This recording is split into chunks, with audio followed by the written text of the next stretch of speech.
Bonjour les amis. Je vous accueille aujourd'hui sur cette vidéo pour répondre à un certain nombre de questions qui m'ont été posées depuis un bon moment, mais j'avoue que j'avais eu un petit peu la flemme là sur les vidéos.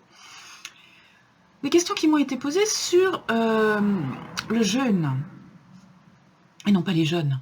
Le jeûne, qui est la pratique de jeûner, contrairement à déjeuner. Alors, de plus en plus, depuis quelques temps, depuis quelques années maintenant, on voit un certain nombre je dirais presque d'entreprises se monter pour faire jeûner les gens. C'est-à-dire qu'on va payer quelquefois une petite fortune pour aller dans un endroit spécial, ne pas manger. Alors quelquefois, les gens qui accompagnent ça sont compétents. Quelquefois, ils ne le sont pas et ça donne lieu à des accidents. Il y a eu cet été un décès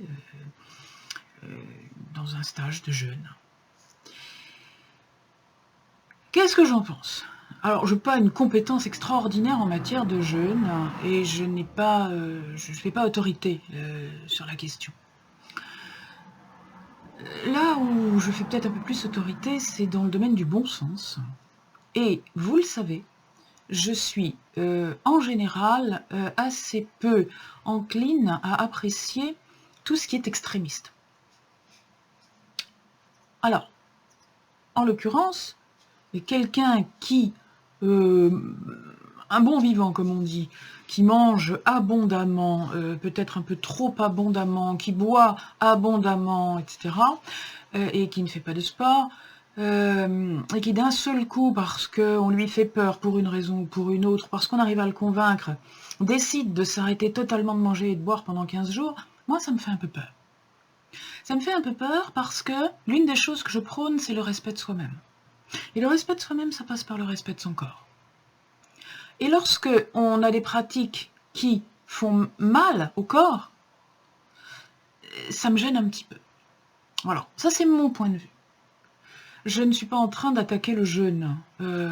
Par moment, il est bon, ça m'est arrivé moi aussi de jeûner. Lorsqu'on a un pépin de santé d'ordre métabolique, lorsque le système digestif a un vrai gros problème, une crise de quelque chose, une grosse inflammation, des coliques néphrétiques, des coliques hépatiques, une cholécystite, un gros problème à l'estomac, un foie qui est très très fatigué, des reins très fatigués, un pancréas inflammé. Tout ça, toutes ces pathologies du système digestif, elles sont comme un employé qui aurait une maladie et qui serait fatigué, il aurait besoin d'un arrêt de travail, n'est-ce pas? Lorsque sur votre lieu de travail, vous êtes claqué parce que vous êtes malade, vous travaillez mal. Et plus vous insistez pour aller travailler dans cet état de fatigue, et plus longtemps vous êtes fatigué, et moins vous travaillez bien. Votre système digestif est exactement pareil. C'est-à-dire que s'il est fatigué, s'il a mal, s'il est inflammé, s'il est blessé, eh bien, effectivement, le mettre au repos. Et le mettre au repos sous forme de plus rien faire pendant un certain temps, ça c'est pas mal. Personnellement, je n'ai pas l'expérience d'un jeûne total. Je n'ai, même en cas de pathologie qui nécessitait de jeûner, je n'ai jamais pratiqué que le jeûne hydrique. C'est-à-dire que je me suis toujours abreuvée. Donc je ne vous ferai pas part d'une autre expérience. Le jeûne, oui, pendant un certain nombre de jours, le temps de cicatriser, le temps de réparer, le temps de reconstruire son système digestif, qui quand il est mis au repos, sauf pathologie très très très très très lourde et très invasive, en général se remet de lui-même. Et là, on peut de nouveau se réalimenter. Bon, après, quand on est en relativement bonne santé, jeûner, personnellement, je vois pas trop l'intérêt. Le corps est compétent. Est-ce que vous avez décidé de jeûner à un moment où votre corps en a besoin? Moi, j'en sais rien, sincèrement. Voilà ce que je peux vous dire. En revanche, il y a une chose qui a maintes fois montré ses vertus. Parce que, comme je le disais humoristiquement en introduction, on mange trop. On mange trop et on mange trop souvent. regardez les autres mammifères, les animaux, ils ne mangent pas 70 fois par jour, sauf votre chat si vous décidez, ou votre chien si vous décidez de les gaver. Et là, ça devient des boudins obèses, comme malheureusement, on en voit aussi beaucoup maintenant dans la race humaine, pour la même raison. Parce que notre corps n'est pas fait pour éliminer une alimentation toutes les 10 minutes. Quelqu'un qui mange en permanence un paquet de pop-corn à la main, 20 heures par jour, on n'est pas fait pour ça. On a besoin de s'alimenter, on a besoin d'un certain nombre d'aliments, d'une certaine quantité d'aliments, pas forcément 15 fois par jour et pas forcément en grande quantité. Donc ce qui peut s'avérer plus raisonnable, c'est ce que l'on s'est mis à appeler le jeûne intermittent, alors que finalement, ça n'est qu'une façon naturelle de manger. Qu'est-ce que c'est ça? Eh bien, c'est 2 jours, pendant que vous êtes en activité professionnelle ou autre, vous mangez. Vous mangez un repas, 2 repas, 3 repas, comme ça vous convient, mais voilà, vous mangez sur une plage horaire relativement tassée, pendant que vous avez des efforts à faire. Et puis, le soir, après votre dernier repas, qu'il est bon de prendre le plus tôt possible, dans ce cas, eh bien, vous arrêtez de vous alimenter, quoi que vous fassiez, que vous vous couchiez, ce qui est bon pour votre santé, que vous traîniez à faire des choses, ce qui est moins bon pour votre santé, vous cessez de vous alimenter pendant une plage horaire qui, idéalement, tourne autour d'une douzaine d'heures, entre 12 et 14 heures. Il est bon de cesser d'apporter du travail de digestion à son organisme pendant au moins 12 heures par jour. 14, c'est bien. 16, c'est magnifique. Alors, 16 heures, c'est tout à fait possible, si vous ne prenez pas de petit déjeuner, par exemple, et que vous prenez simplement un déjeuner, un dîner, ou si vous prenez au contraire un petit déjeuner et que vous ne prenez pas de dîner, petit déjeuner, déjeuner, oui, il n'y a pas de souci. On peut très bien faire 16 heures. 14 heures, c'est à la portée de presque tout le monde si on dîne un petit peu tôt. 12 heures, c'est vraiment à la portée de tout le monde. On peut très facilement rester 12 heures sans absorber de nourriture. On peut absorber des liquides, on peut bien entendu boire, on peut boire des tisanes, on peut boire en fait tout ce qui ne se digère pas, tout ce qui n'appelle pas le système digestif à se digérer. L'eau ne se digère pas, l'eau traverse en fait toute seule. Voilà. La digestion, c'est la dégradation d'un aliment. Donc ne buvez pas par exemple de lait. Le lait n'est pas à boire, le lait est à manger. Si vous buvez du lait, vous êtes obligé de le digérer. Si vous mangez un bouillon, ne serait-ce qu'un bouillon, vous êtes obligé de le digérer. Donc, rien qui nécessite de la digestion. À partir du moment où vous avez pris cette habitude de n'absorber que des choses qu'on ne digère pas, eh bien vous pratiquez ce que l'on appelle maintenant, de manière très moderne, le jeûne intermittent. Et là, le jeûne intermittent, il a les avantages du jeûne. C'est-à-dire qu'il met votre système digestif au repos. Votre système digestif, pendant 12, 14 ou 16 heures, arrête de travailler. Alors, c'est pas tout à fait vrai parce que après votre dernier repas, votre système digestif va travailler pendant un certain temps. C'est pour ça que les gens disent il n'y a pas de jeûne à moins de 16 heures. Parce que oui, il y a encore 2-3 heures de digestion après le dernier repas. Ok. Mais bon, lorsque votre système digestif, qui est au repos, se rend compte qu'il n'a pas travaillé depuis une dizaine d'heures environ. Il y a quelque chose qui informe votre cerveau, il y a un système, le corps humain est très bien fait, qui informe votre cerveau en disant attention, comme dans votre voiture, vous savez, quand vous arrivez au bout du réservoir, il y a un petit machin qui s'allume pour vous dire attention, vous n'en avez plus pour longtemps avant de tomber en panne d'essence. Dans le corps, c'est la même chose, sauf que vous ne voyez pas s'allumer le petit système, vous le voyez s'allumer sous forme de jet fin peut-être, mais votre corps, lui, informe votre cerveau en disant attention, il est pénurie moins 2 heures, par exemple.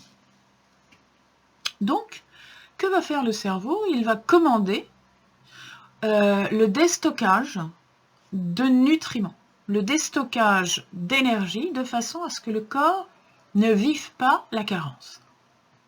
Donc, Notamment, il va y avoir envoi au foie de l'information de déstocker des graisses pour les transformer en sucre, déstocker du glycogène pour le transformer en sucre. S'il n'y a pas assez, si ça dure trop longtemps, on va déstocker les graisses. Et c'est là que les gens qui vous disent jeûner, ça vous fait maigrir. Bah oui, forcément, quand on mange pas, on maigrit. Ça y a, de ce côté-là, tout le monde est d'accord. Vous allez déstocker. Vous allez commencer par déstocker tout ce qui est disponible, donc effectivement le glycogène, c'est-à-dire le mode de stockage du sucre dans le foie. Et puis si ça dure un petit peu plus longtemps, vous commencez à déstocker des graisses. Et si vous faites ça en continu, si vous faites ça tous les jours, petit à petit, tous les jours, vous allez déstocker un tout petit peu de graisse, ce qui fait qu'il va y avoir un léger amaigrissement. Amaigrissement, ça veut dire moins gras, donc le terme est exact là. Vous allez être de moins en moins gras, vous allez maigrir, devenir de plus en plus maigre, de moins en moins gras. Hein, parce que maigre, ça ne veut pas dire filiforme, ça veut dire moins gras. Quand on perd du muscle, on ne maigrit pas, on fond. Pas pareil. Au bout d'un moment, si vous n'étiez pas gros ou gras au départ, si vous aviez peu de réserve de graisse, au bout d'un moment, ce jeûne intermittent va déstocker autre chose. Et c'est là que on commence à croiser toutes les informations du type le jeûne vous permet de rajeunir, vous permet de rénover votre corps, qui ne sont pas fausses non plus. Pourquoi? Parce qu'effectivement, lorsque vous avez fini de vider les réserves de graisse, eh bien, le corps va lancer une autre information qui va être d'aller chercher les réserves dans les vieilles cellules. Donc, on va commencer à mettre au rebut les vieilles cellules usagées, les vieilles cellules sanguines, les vieilles cellules de partout. Vous savez que le corps continuellement se régénère, c'est-à-dire fabrique des cellules neuves et autodigère les vieilles. Et bien c'est ce qui va se passer. Quand vous allez jeûner, ça va favoriser ça, c'est-à-dire ça va favoriser la lyse, la digestion des vieilles cellules qui ont travaillé pendant plusieurs mois ou plusieurs années au profit de la fabrication de cellules neuves. Donc effectivement, au sens propre du terme, vous allez rajeunir vos tissus, vous allez rajeunir votre organisme. Vous allez peut-être aussi en profiter pour éliminer quelques vieilles cellules qui commençaient éventuellement à dysfonctionner et à devenir pathologiques. Tout cela est vrai, mais le jeûne intermittent continu le permet.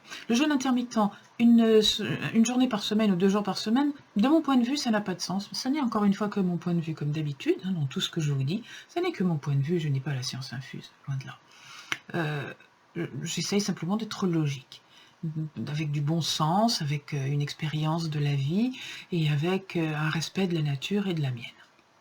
Donc, respecter sa nature tout en essayant de mettre en place cette pratique pour qu'elle ait tous ses bénéfices, eh bien, c'est la faire dans la durée. Alors, évidemment, si vous sautez un jour de temps en temps, il n'y a pas mort d'homme.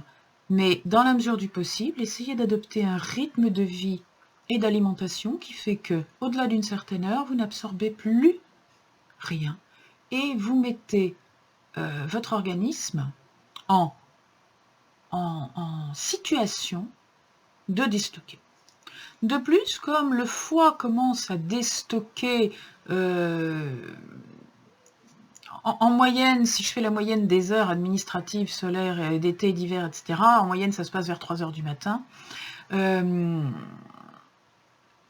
foie naturellement, pendant la moitié de la journée, stocke des graisses, stocke des sucres en trop, d'abord en glycogène puis en graisse, et pendant l'autre moitié de la journée, déstocke. Il a un cycle comme ça, absorption et restitution. Donc si vous arrêtez de manger par exemple vers 18 heures, au moment où le foie naturellement va déstocker parce que c'est son heure, eh bien l'information du cerveau va arriver, il faut déstocker vraiment un peu plus parce qu'on risque d'être en manque. Donc ça, C'est important parce que vous accompagnez ce mouvement de déstockage, vous accompagnez ce mouvement de nettoyage, vous ne contrariez pas le mouvement naturel de votre foie. Alors que si, par exemple, vous jeûnez dans la journée, au moment où, à 3 heures de l'après-midi, ou 4 heures de l'après-midi, ou 2 heures de l'après-midi, en fonction de l'été ou de l'hiver, ou je sais pas quoi, ou du pays où vous habitez, au moment où votre foie commence à vouloir stocker, vous êtes en train de jeûner, il va pas comprendre ce qui se passe. Il va se dire, ben, je peux pas stocker, puisqu'on va manquer. Donc effectivement, il stocke pas. Mais au bout d'un moment, mais c'est là les malaises qui se produisent quand on ne mange pas dans la journée, c'est que on est en manque de carburant. Donc on a la tête qui tourne, donc on a tous les symptômes de l'hypoglycémie, on a des malaises, on n'est pas bien. Alors que le jeûne intermittent, du fait que ça se produit la nuit, ben la nuit a priori, sauf si vous travaillez de nuit, là c'est différent, mais pour la plupart des gens qui dorment de nuit et qui travaillent de jour, eh bien, déstocker la nuit, enfin jeûner la nuit et permettre au foie de faire son travail correctement la nuit, ça n'est pas gênant. Vous ne risquez pas le malaise quand vous êtes allongé dans votre lit en train de dormir. Et il y a fort peu de chances que la faim vous réveille. En fait, vous connaissez le proverbe, qui dort dîne. C'est parce que la faim, en général, ne nous réveille pas. Ou alors, si la faim nous réveille, c'est que là, vraiment, on n'a pas la chance d'être dans un pays où on mange à sa faim tous les jours. Voilà. Donc, je pense avoir donné tous les éléments de réponse à cette question. Qu'est-ce que je pense du jeûne? Eh bien, de mon point de vue, il n'est pas utile, sauf pathologie, de pratiquer des séquences de jeûne lourdes, importantes et fatigantes pour l'organisme et déstabilisantes. Je le dis bien, sauf pathologie. De temps à autre, si vraiment vous en éprouvez le besoin, pourquoi pas une journée de jeûne? Ou deux. D'accord. Mais 15 jours, ça me paraît beaucoup dans un organisme, enfin, sur un organisme qui a besoin de faire des efforts.